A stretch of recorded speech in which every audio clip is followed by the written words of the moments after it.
Hello, my name is Paul Stipik, and thank you for tuning into the second episode of A Leadership Journal. A Leadership Journal is for those who are on the go but want to grow. What we do is we break down what we're learning from speeches, interviews, podcasts, all sorts of different mediums, and we put it into bite-sized chunks so that in 5 minutes or less, you can learn, apply, and refine your leadership. This is the second video in a 4-part series of how to make a sales call that's worth a damn to a shipper.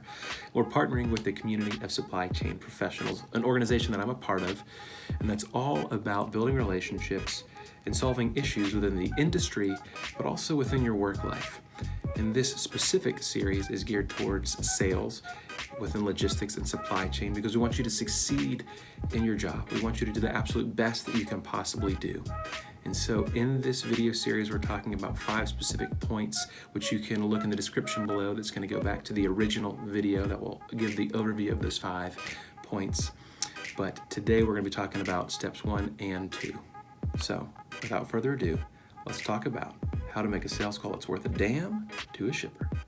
Actually, let's pump the brakes real quick, because in talking to a few of you, you wanted to know a little bit more about my background, and that is I'm traffic manager at one of the top 100 meat and poultry processors in the U.S., and so I get to deal with a lot of carriers, or work with a lot of carriers like yourself, in moving all of our in and outbound loads abroad within the U.S.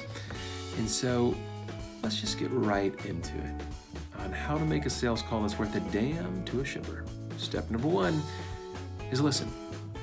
It's seemingly simple, but a lot of you are missing the mark. Within the first few moments, you actually make a big mistake. And that is you don't pay attention to the name the person gives you in the beginning of the phone call.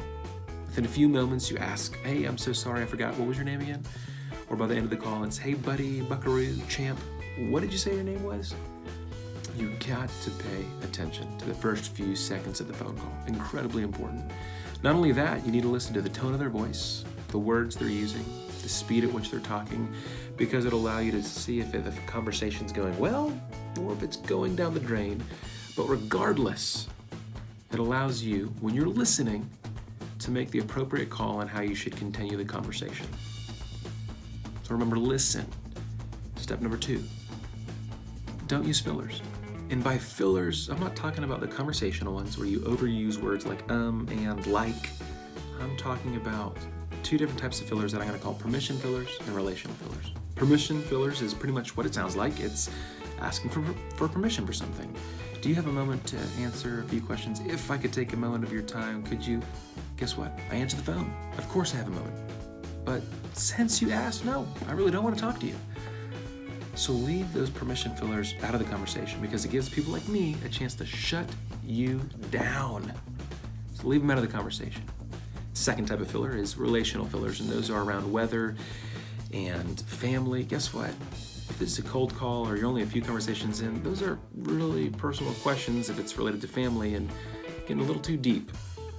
Unless the other person's bringing it up, just leave them out of the conversation. In fact, here's a rule of thumb. If it's not remarkable, don't ask. If it's not remarkable, don't ask.